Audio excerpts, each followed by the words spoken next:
Hello, I'm Kristen from Kristen Cain Style. Welcome. I am so glad you're here. Thank you for tuning in. I am a style and mindset coach, and I can help you simplify your style and create a wardrobe you absolutely love wearing. I do not believe that having incredible personal style should be complicated or expensive. So the work that I do is show up here and over on Instagram and one-on-one with clients to really try to help women understand that having incredible personal style can be effortless. Yes, there is a little bit of work initially up front to make that style be effortless, but you can create a wardrobe that you absolutely love wearing. And then once that initial work is done, it is just a matter of maintenance. And it's what I love to do most. So thank you for tuning in. If you would like more information on style therapy and how we could work together one-on-one, I do that work both online and in person. The link is down below and it will take you to both the info, like all the details about style therapy, and to my calendar. So if you would like to schedule a one-on-one consult call, we will hop on a Zoom. I will answer all of your questions and we can see if we're a good fit. We can see if what you are struggling with regards to your wardrobe and your style is something I can help with. My guess is that I can help. I've been doing this for over 20 years, and it is truly the thing that makes me the most excited when I work with a client and then I get that first or fifth or 50th text where they have on an outfit or they're just sharing in words, how they felt when they got dressed to go to something that normally would have been a real struggle for them, and they have overcome that. It's literally my favorite thing. So, okay, today, enough about that. Today we are going to talk about a very important topic, and a topic that I am often talking with clients about, and that is what ages us with regards to style. What things are almost guaranteed to make us look older, which in most cases translates to kind of frumpy, possibly kind of stuffy, uninspired, just blah, not really looking as fabulous as we could at any age. I will say that frumpy is not so much an age situation. I'm talking specifically about what ages us today, but it also is what makes us look frumpy. It's just at different ages, frumpy translates differently. For instance, right now at my age, I could put on a sweater that looks outrageously frumpy on me, and my 23-year-old daughter could put it on and it would look amazing on her. So there is something to be said in the same way that she could put something on and it's going to make her look older and frumpier than if I put it on, because it's more in keeping with my style or my vibe. So it's not really a matter of your actual chronological age. It's more a matter of, do you feel older than you need to? Do you feel dated? Do you feel like you're looking a little frumpy, or like your clothing and your style is a little tired? That's what I'm speaking to today. And there are some things that I'm going to mention today that will help. At the end, I'm going to share the things that right now I think you can look for. I do not believe in must-have lists. I do not believe that there are certain pieces that everyone should own and wear and all of that. I just believe that right this minute, there are some pieces that there are some things that you can do or pieces you could add that will update your look a little bit and make you look a little more current. Those pieces will change. Right now, what they are might not be what they are in 5 years. So depending on when you're watching this, these things might be then dated and irrelevant, but I try to keep it so classic and so simple and so timeless that it works always. So I am also going to talk about the things specifically. I'm going to name some specific garments and specific things that tend to age us or tend to make us look frumpy or tend to just make us not look as current and contemporary and fabulous as we could. And I am not meaning to offend anyone. Certainly there are exceptions to what I'm going to mention, just as there are exceptions to every rule and to every kind of guideline. I am just speaking to the things that I see on a regular basis in closets, or that I have experienced in my own life, or I've experienced in fitting rooms, both with clients of my own personal clients, working with me, and also clients when I worked retail who would come in to shop. So I'm going to tread lightly, but I am also of the mind that I need to be honest and I need to be authentic and share with you what I really think, or I'm doing you a disservice. So I don't want to just sugarcoat it and say, wear whatever you want, you can make it look fabulous, because I do believe that on some level. And I also believe that if you're kind of struggling to figure it out yourself, there are some things that you could be eliminating or adding from your wardrobe that will help to have you not look frumpy. They will help to make your style more updated and relevant. What you want, in most cases, what the clients I work with want is to look relevant. So you might want to look trendy, in which case this may or may not, you may or may not find this helpful. But if you're not someone who's chasing trends and who really loves to have the cutting edge newest thing, then in most cases, what you really want is to look contemporary and to look a little bit modern, not modern in a sleek and chrome and glass sort of way, in a very avant-garde way with regards to your style, but modern in the sense that you are of this century and you look like you are getting dressed at the current time, and relevant, that you're, as we age, I think there's so much of that process that historically has felt like we just kind of become invisible. And you want to still be relevant. And that thankfully is changing, and women well into their 80s and 90s and beyond are still showing up and doing amazing, fabulous things and looking great while they do it. So we have more role models, I think, than we probably did when we were my daughter's age. But you want to look relevant. You want to still feel like you're showing up and looking amazing, even though your style and your body and your life and all the things have changed since you were in your 20s or 30s. So there are some things that don't have anything to do with clothing that I'm going to mention first that are really great ways to keep your overall look and style more relevant and more current. And the first one I will talk about is hair. And so I know I was called my nickname in high school was Quarter Inch Christy, because I would say I was going to get a big haircut and I would literally have a trim that was maybe 1/4 of an inch, and my friends would say, "You got your haircut?" But I was big talk. I thought it was going to be a big change, but then I always chickened out. And so I know what it's like to have the same hair for a long time. I know what it's like to not love your hair. I had a lot of years prior to turning 50 where I really did not like my hair. I had an idea in mind and it never seemed to look the way I envisioned it, and I really struggled with it. And I guess in my 40s, late 40s, I got a little more comfortable. It was really short and I had it colored platinum, it was bleached platinum, and it was kind of spiky, and it felt authentic for me at the time. And then as my hormones started to change, my hair got curly, and this is what we've got now, and it feels the most authentic that my hair has ever felt, and I have to do the least to it, and that just makes me happy. But I had a lot of years in the middle there where my hair and I were not always on the best terms, and I have learned a lot of gratitude, because I certainly have had friends and clients who have gone through situations where they maybe have not had hair, and they have not had hair situations that were ideal, whether through medications or through cancer treatments or through alopecia or other things. So I am outrageously grateful and understanding of the fact that your hair can be very important with regards to your style, and also can be completely not important with regards to your style. So if you're someone right now who is sporting a hairdo that feels a little dated, and if you're not sure, you could look at pictures over the last decade or so and see how much it's changed. You could ask your best friend. You could ask your husband might not tell you. Partners sometimes don't want to share because they don't want to go in the doghouse. You could ask your daughter or a daughter-in-law. Get an opinion you could ask your hairdresser. Get an opinion of whether your hair needs to be updated. And one of the things that happens with our hair as we age, there are, from a society standpoint and from a biological standpoint, one of the things that changes is we are no longer viewed as hot. The situation around our sexiness kind of changes and devolves in most cases. Again, this is changing and I'm thrilled about that.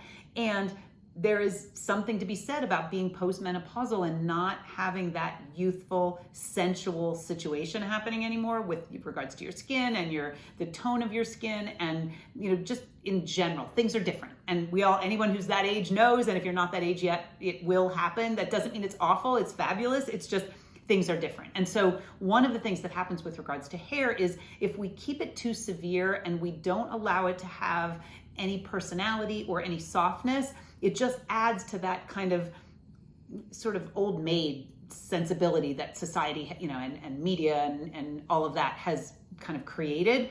And so softer hair or funkier hair, like it doesn't have to necessarily be softer. If you're someone who likes really shellacked spikes or really smooth bob, it doesn't have to be soft specifically.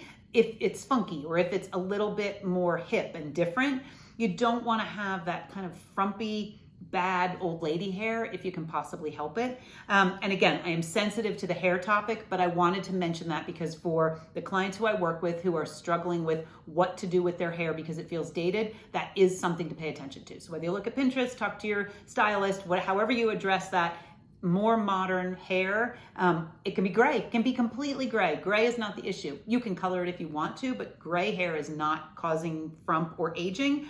It's the style and the texture and the way you're presenting, your hair.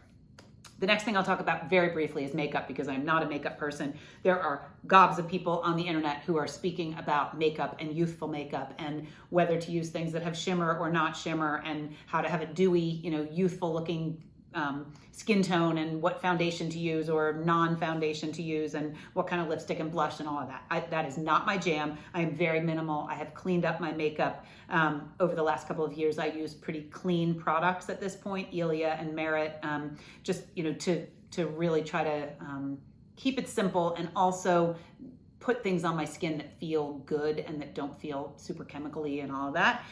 But makeup, pay attention to your makeup. If you're still wearing the same blue eyeliner, that you were wearing, marine blue or whatever the Maybelline was that everyone wore when I was in high school, if you're still wearing that, maybe ask yourself, is this actually aging me? Could I be doing something a little different? If I've been lining my eyes the same way since I was 26, is it time to maybe go into Sephora and have them teach me a new way, or ask my daughter to kind of show me how to do a different kind of eyeliner that might be more youthful and might work? I mean, our faces change. And so there might be a way to do your makeup that would, the idea is not to look younger necessarily. It's to look vibrant at any age that we are. So I'm not saying you need to wear makeup so that you're subtracting all these years. It's just because our faces change, you want to then learn how to wear makeup that actually is enhancing what you've got. So like I said, makeup is not my thing, so I'm not going to get stuck there too long. Hair and makeup, pay attention to those, update them as needed so that you can feel current and relevant. Because even if you have on clothing that is a little more dated and might tend to go a little frumpy, if you've paid attention to the hair and makeup,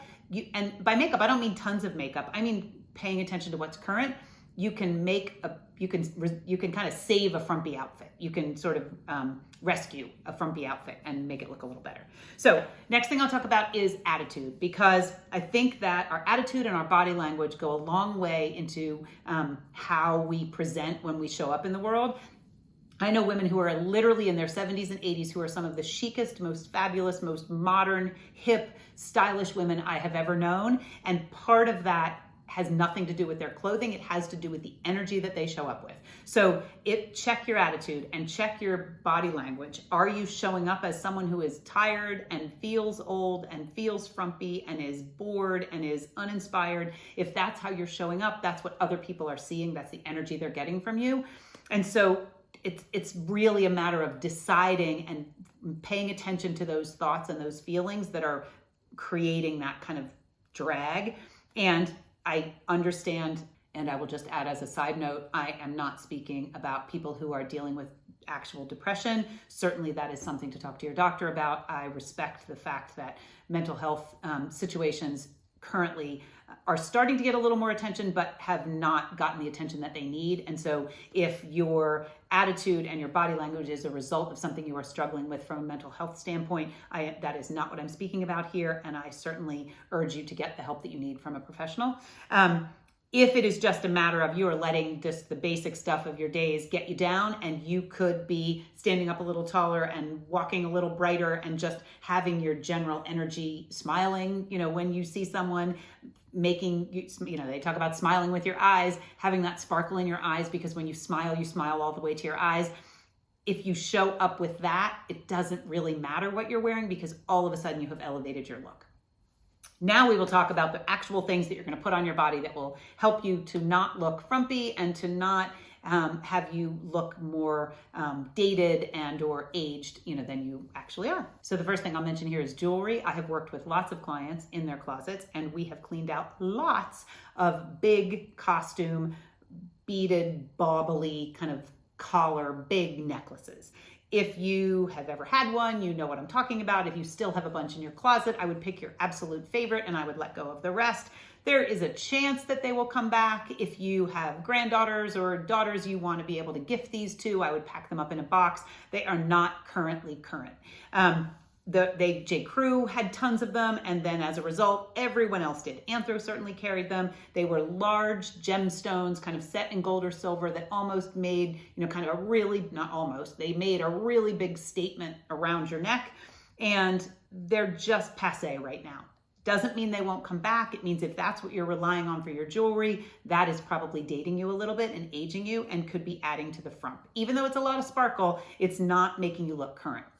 And so currently, the jewelry vibe is much more delicate. It is layers of jewelry, layers of necklaces that look more like they're fine jewelry, like they were maybe gifted to you over the years. It's a collection of really beautiful pieces that in most cases it would seem that you wear all the time. You wear them to sleep, you wear them to shower, you wear them to exercise. You have them on whether you're wearing Lululemon or whether you're wearing, a beautiful outfit that you're going out to dinner in.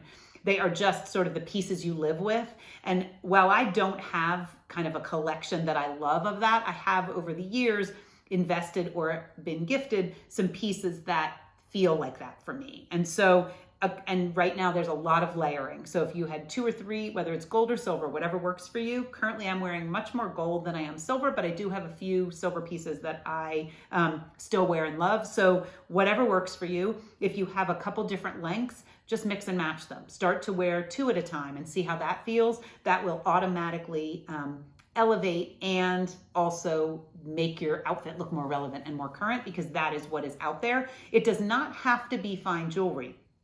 Target, H&M, Old Navy, there are lots of places to experiment with those until you might want to invest in a really nice piece. You can just try out different kinds. Some of them come together all attached as one that have different layers. Some of them would be a pack of, a few different necklaces. Anthropologie does this at a slightly higher price point. But it's something that you can experiment with and see how it feels and give your other jewelry a rest. The thing I will say is, if you're someone who is who favors like really classic, a strand of pearls that's really classic, there is nothing wrong with that. Then you need to make the rest of your outfit more current and more modern, so that the classic pearls aren't paired with a classic twin set and classic trousers and loafers and frumpy, makeup. You want to make sure that you are adding an element that is more youthful and more modern and more stylized or stylish than, all traditional. That's the next thing I'm going to mention, is the all traditional. I grew up on the East Coast. I came from a very preppy situation, and I understand that that is a classic, timeless look that some people wear from birth to the end of their lives. It's not that there's anything wrong with that. Certainly it's a lot of navy and tweeds and good cottons and velvets and cashmeres and denim and plaids. And it's not that there's anything wrong with it. It's that if you are wearing that head to toe, there is a good chance that that is looking a little frumpy if you have not modernized anything over the last decade or so.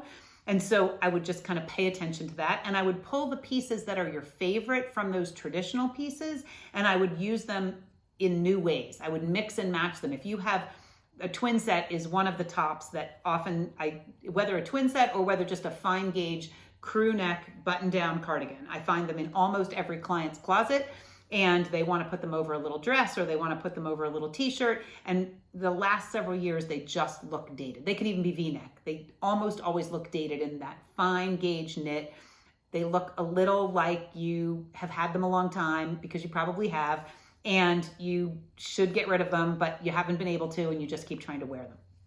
I will say that I have clients who button them up and put them on backwards with a great, cool, fun couple chains hanging down, with a pair of jeans and a cute pair of booties, and they've completely modernized the very old school traditional fine gauge twin set or fine gauge button down cardigan. So it's not that you have to get rid of the pieces, it's more difficult because you have to be intentional about how you're wearing them in order to combat the frump factor. So if you're willing to do the work of wearing it backwards or of buttoning it all the way up and putting on a cool scarf and a baggy pair of boyfriend jeans, it's not that you can't modernize the piece. It's just that you're going to have to be intentional about it to make it work. The next kind of top I will mention is the open front kind of cardigan, usually again more fine gauge, but it can be chunkier, and it has that waterfall front, so that the front is kind of elongated. When you get to the bottom of the hem, it's not a straight hem. The front has sort of a point at the bottom, and then it comes back up and goes around in the back. If you have one, you know what I mean. They kind of just drape down the front. It can be real smooth, but it has that point at the bottom. I actually recently thrifted an Eileen Fisher version that is navy blue and it's double knit and has a black lining. It's actually beautiful. I won't wear it because every time I put it on, it feels frumpy. And so if that's your go-to cardigan, I would consider looking for a different cardigan that has just a straight bottom, even taking the one you have to a seamstress or a tailor and seeing if they can shorten it so that it does not have those points in the front. That is just a style that has been around a really long time, and it is one that if you're of a certain age, it can look a little frumpy and look a little like you're not up to date. The next thing I'll mention, these next two things I might get some pushback for, and yet I really pretty strongly believe that if you can stay away from these, it's going to be easier to look effortlessly, timelessly stylish. And they are printed t-shirts. So printed t-shirts and 3/4 length sleeves. And sometimes there are printed t-shirts with 3/4 length sleeves. So I know that I have a lot of clients who love both. And when I worked at Anthropologie, they do a lot of critter t-shirts and a lot of floral printed t-shirts. And it's not that there's something inherently wrong with that. It's just that it makes getting dressed and looking timelessly elegant and chic more difficult because whatever you're putting on with it has to coordinate. And so if you need another layer, it has to work. And if you have that patterned top, it just makes it more difficult. That does not mean I don't think anyone should wear pattern. It just means those patterned t-shirts to me just feel a bit like you gave up and you just decided Anthropologie was going to pick the pattern for your t-shirt and you were going to get dressed that way. Now, do I think that there is an age, if Greta puts that on at my house and wears a patterned t-shirt, do I think that she could look amazing in it with a little pair of Levi's cutoffs and a pair of sandals? Of course. It's just that as you're starting to look through your wardrobe and as you shop for new things, when you try on a patterned t-shirt, I would suggest you also try on a solid version of that same t-shirt and really truly see, do I feel more chic and elevated and timeless in the solid or in the pattern? Usually the solid's gonna win. I understand some people love their patterned t-shirts, and if that is part of your signature style, I am not going to take that away from you. I do believe it can work. It is also a matter of making sure the other pieces you're putting with it are working to modernize the look so that if you're wearing a patterned t-shirt that you are wearing it with a fun pair of jeans that is a new modern shape and a great pair of shoes that also is a current shape and a current style so that you don't look like you are just buying the default, okay, I want to look cute, so I'm going to make the t-shirt do the work by being patterned, when that actually doesn't often translate. The next thing is 3/4 length sleeves. Like I said, sometimes these two go together. There is a patterned t-shirt with 3/4 length sleeves. I personally don't like 3/4 length sleeves on me because I like to layer and I don't like the fuss. I want getting dressed to be simple. I want all my clothing to work together. And so if I have a sleeve length that then doesn't work with a blazer or a sweater over top of it, it just feels difficult to me. And I feel like you can achieve the same look and the same temperature, because some women are like, oh, I wear 3/4 length sleeves because they're cooler, they're better temperature for where I live. You could roll up the sleeves or you could do a short sleeve. So it's not that you can't do them, it's just that they have a frump factor. They tend to look like you're giving up your sense of style to the designer who decided that 3/4 length sleeves were the way to go. And I have women, my own included, I have women who tell me that their elbows, they don't want to show their elbows anymore because they're saggy and wrinkly. I get it. I have those same elbows. Mine have been on my body for over 50 years. And I choose to push up my sleeve and be able to pull it down if I want it longer or shorter.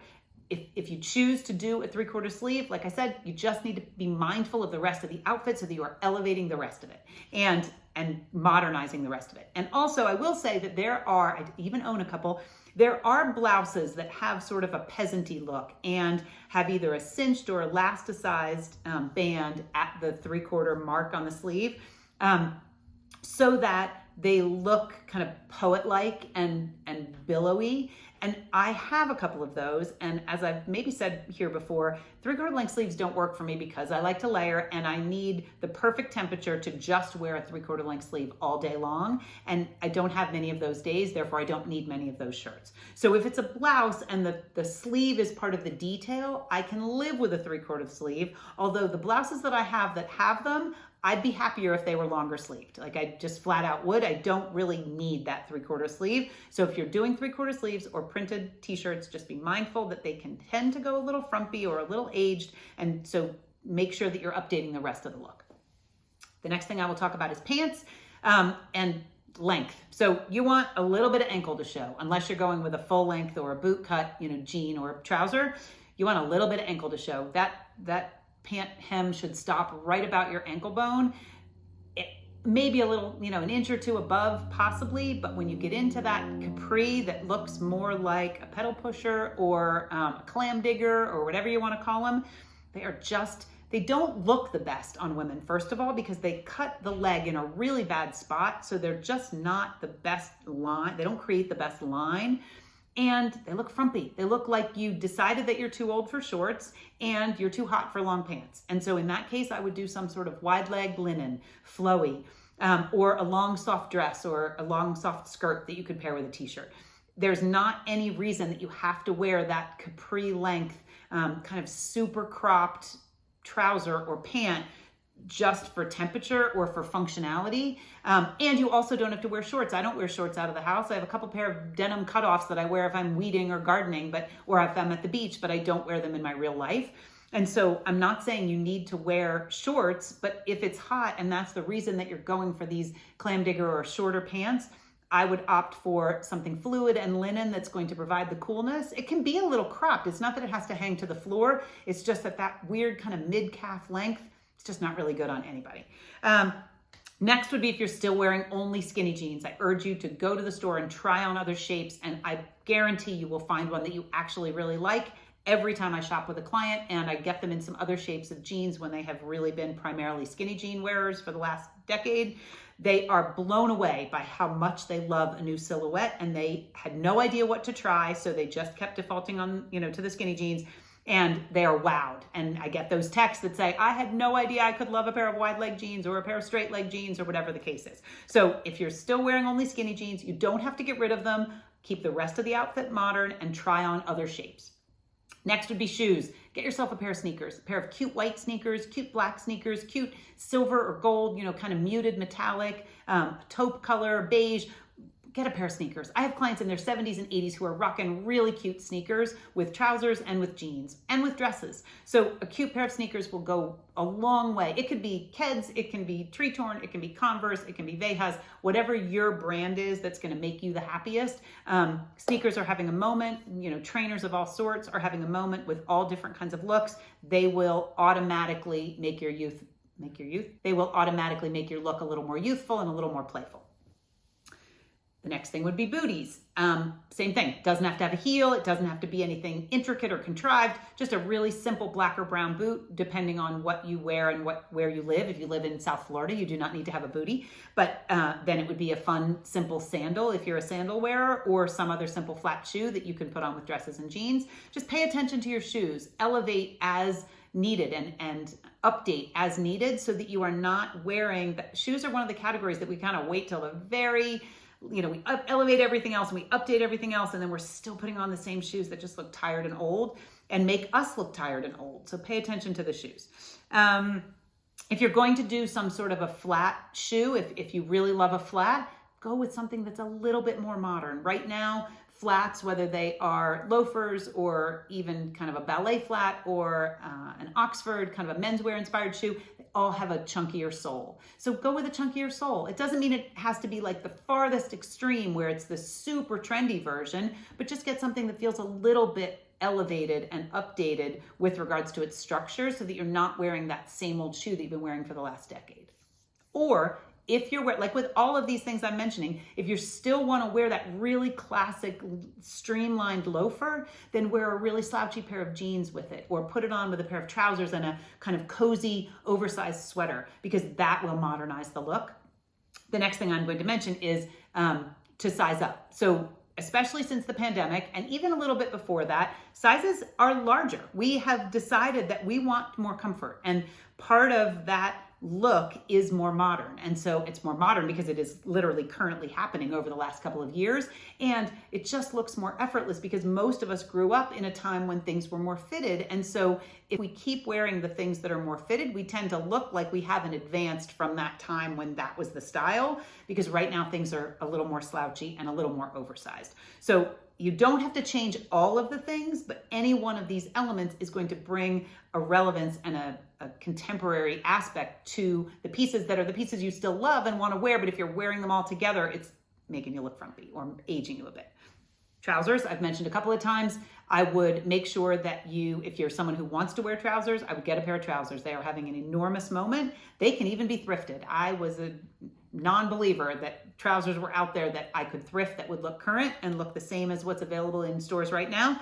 And yet, if you go back a while, trousers were pleated front, kind of a higher rise, wide leg, puddled on the ground, nice long hem.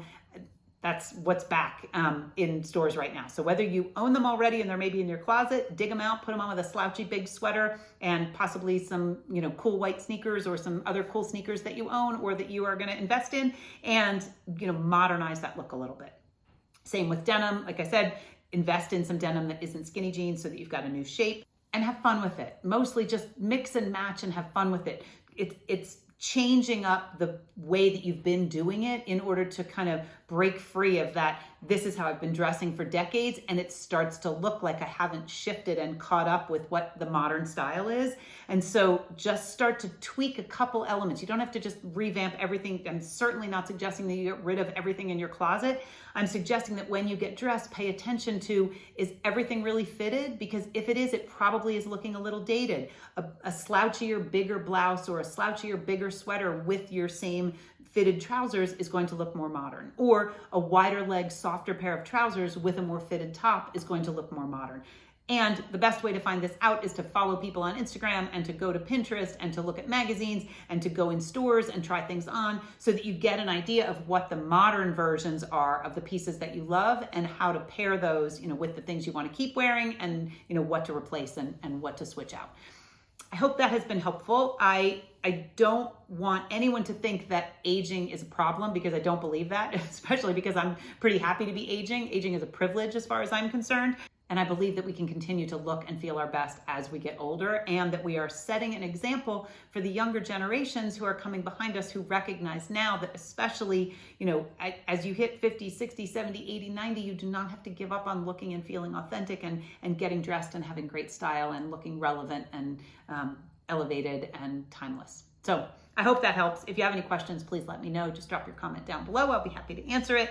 I will be on Instagram next Tuesday for a live style Q&A. If you are not already following me over there, please do. We have a lot of fun over there, and I share a lot of things, that I can't share here because it's more in the moment. And if you would like to work with me one-on-one, style therapy is how we do that. I would truly love it. The link is down below. We can hop on a Zoom and we can get you started.